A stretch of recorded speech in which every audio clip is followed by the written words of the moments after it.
दोस्तों SIM card को लेकर नियम में बदलाव 1 जुलाई 2024 से होना है। तो आज के इस वीडियो में मैं आपको बताऊंगा कि 1 जुलाई 2024 से होने वाले बदलाव क्या है। दरअसल मैं आपको बता दूं कि telecom regulatory authority of India ने फैसला किया है सिक्योरिटी को लेकर जो सिम कार्ड पोर्ट होता है इसके नियम में बदलाव करने का, जो लागू होगा 1 जुलाई 2024 से।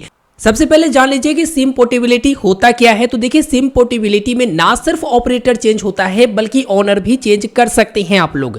जैसे आप लोग अगर जियो का सिम कार्ड रखे हुए हैं और एयरटेल में जाना है, या फिर एयरटेल का सिम कार्ड रखे हुए हैं जियो में जाना है, तो आप सिम पोर्ट करते हैं। इसके लिए आपको कैपिटल लेटर में PORT लिखना होता है स्पेस देकर। उसके बाद जो आपका मोबाइल नंबर रहता है वह मोबाइल नंबर लिखना होता है और उसी नंबर से आपको SMS सेंड करना होता है 1900 पर। अब जब 1900 पर आप सेंड कर देते हैं तो 1900 पर सेंड करते हैं, 1901 से आपको रिप्लाई मिल जाता है जिसमें आपका UPC कोड होता है। और ये UPC कोड अपने आप में बहुत ही पावरफुल होते हैं। पावरफुल क्यों होते हैं कि जिसको भी आप ये UPC कोड दोगे ना, वो आसानी से वो नंबर जो आप पोर्ट करवाए हैं, पोर्ट किए हैं, वो ले सकता है, निकाल सकता है। जैसे ऑनर ट्रांसफर में क्या होगा कि अगर मान लो कि कोई सिम आपका है और आप ये UPC कोड अपने भाई को देते हो, तो वो अगर चाहे तो अपने ही ID से वो नंबर निकाल सकता है। जी हाँ, और जिस भी कंपनी का चाहे वो कंपनी में वो जा सकता है।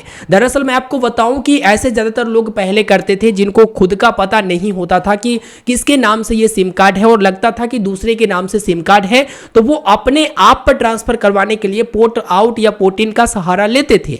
अब ऐसे ही इसी चीज को लेकर ना फ्रॉड भी हो रहे हैं। सिम स्वैप के बारे में आपको मालूम ही होगा। जैसे आपका पुराना सिम कार्ड हो जाता है या टूट जाता है या नेटवर्क नहीं आता है, तो तुरंत जाकर आप कंपनी में जाते हो और वहां पर सिम कार्ड ले लेते हो, यानी रिप्लेस करवा लेते हो कि भैया पुराने सिम कार्ड काम नहीं कर रहे हैं या नष्ट हो गए हैं, मुझे इसी नंबर से नया सिम कार्ड दे दो। उसमें होता यह है कि अगर जियो का सिम स्वैप करवा रहे हैं, जियो का सिम है, तो जियो का सिम ही आप लोग ले पाते हैं। अगर दूसरे ऑपरेटर में जाना है तो पोर्ट करवाना होता है। और फ्रॉड कैसे होता था, तो देखो आजकल ज्यादातर लोग अनजान लोगों को OTP वगैरह शेयर करते नहीं है। तो अभी जो सबसे ज्यादा फ्रॉड हो रहे हैं वो सिम स्वैप को लेकर हो रहे हैं कि कहीं से भी आपका वो ID इकट्ठा कर लेते थे और उसके बाद रिप्लेस मतलब सिम स्वैप करवा लेते थे कि हाँ मेरा सिम खराब हो गया, और वो सिम कार्ड वो निकाल लेते थे और उसके बाद क्या करते थे कि पोर्ट आउट कर देते थे। पोर्ट आउट करने के बाद जिस भी ID से चाहे उस ID से वो सिम कार्ड ले पाते थे दूसरे ऑपरेटर का काफी आसानी से। तो 1 जुलाई 2024 से बदलाव ये होने जा रहा है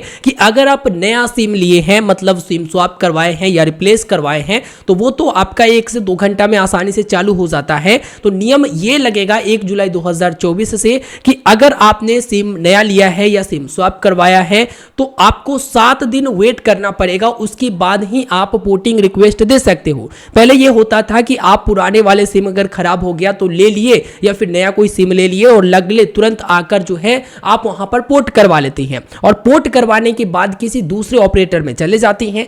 अब यहां पर नियम ये कहेगा कि आपको 7 दिन वेट करना पड़ेगा, तभी जाकर आप किसी दूसरे ऑपरेटर में जा सकते हो। तो इससे फ्रॉड कैसे रुकेगा भाई? तो अगर कोई आपके नाम से सिम स्वैप करवा लिया है तो उनको उतना जल्दी मतलब पोर्ट नहीं करवा सकता, अपने ID पर नहीं ले सकता, और तब तक 7 दिनों का जो वक्त मिलता है ये बहुत मिलता है। आपको मालूम चल जाएगा कि मेरा सिम कार्ड खराब हो गया है, फिर आप स्वयं जो उसका रहोगे ना, मतलब आपके पास ID वगैरह रहेगा, उससे आप वो सिम ले सकते हो। लेकिन पहले फ्रॉड करने वाले ये करते थे कि सिम कार्ड मतलब स्वैप करवा लेते थे और उसके बाद तुरंत पोर्ट करवा देते थे और दूसरे कंपनी में चले जाते थे अपने ID देकर, और चाहकर भी आप कुछ नहीं कर पाते थे। तो अब आपको यहाँ पर 7 दिनों का बीच में समय मिल जाएगा। 7 दिन से पहले वो किसी ID पर चेंज नहीं कर सकते हैं, किसी अदर ऑपरेटर में नहीं जा सकती हैं। तब तक तो आपको मालूम चल जाएगा कि मेरा सिम स्वैप हुआ है या फिर कहीं और चालू हो रखा है, तो तुरंत आप जाओगे, जिसका जो एयरटेल या फिर वोडाफोन आइडिया या फिर आपका जियो का नंबर होगा, तो उसके जो ऑफिस रहेंगे वहां पर जाओगे और आप अपना सिम वापस से प्राप्त कर पाओगे।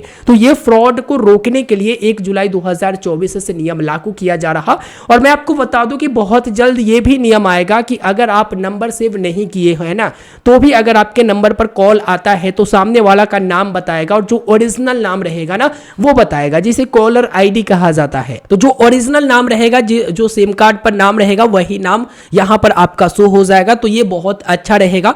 और आपको बता दूं कि ये नियम पहले से ही है कि आप एक आईडी पर 9 ही सिम ले सकते हैं, ठीक है, 9 से ज़्यादा नहीं ले सकते हैं। 9 से ज़्यादा अगर लेना है तो पुराने वाले को बंद करवाना पड़ेगा। ये कैसे आप जान सकते हैं कि आपके नंबर पर, मतलब आपके आईडी पर कितना नंबर लिया हुआ है, तो इसके लिए ना लिंक मैंने वीडियो का डिस्क्रिप्शन में दे दिया है, उस पर क्लिक करके आप काफ़ी आसानी से जान सकते हो, ठीक है। और गलत तरीके से सिम लेना या बेचना वो जुर्म है, आपको जेल भी हो सकता है और पैसा भी, आपको जुर्माना भी भरना पड़ सकता है, तो इस बात को भी ध्यान में रखिएगा। तो 1 जुलाई 2024 से जो नियम लागू किया जा रहा वो सिक्योरिटी लिहाज से लागू किया जा रहा और काफ़ी अच्छा है। पहले मतलब सिम स्वैप करा के पोर्ट करवा लेते थे तुरंत और आपका सिम चला जाता था, लेकिन अब आपको 7 दिनों का मौका जरूर मिलेगा। 7 दिन बाद ही कोई उसे पोर्ट करवा पाएगा, चाहे आप रहो या फिर कोई और रहे। इस वीडियो में फिलहाल इतना ही। वीडियो को लाइक कर दीजिए, अपने दोस्तों तक शेयर कीजिए, चैनल पर नए हैं जरूर सब्सक्राइब करें। धन्यवाद।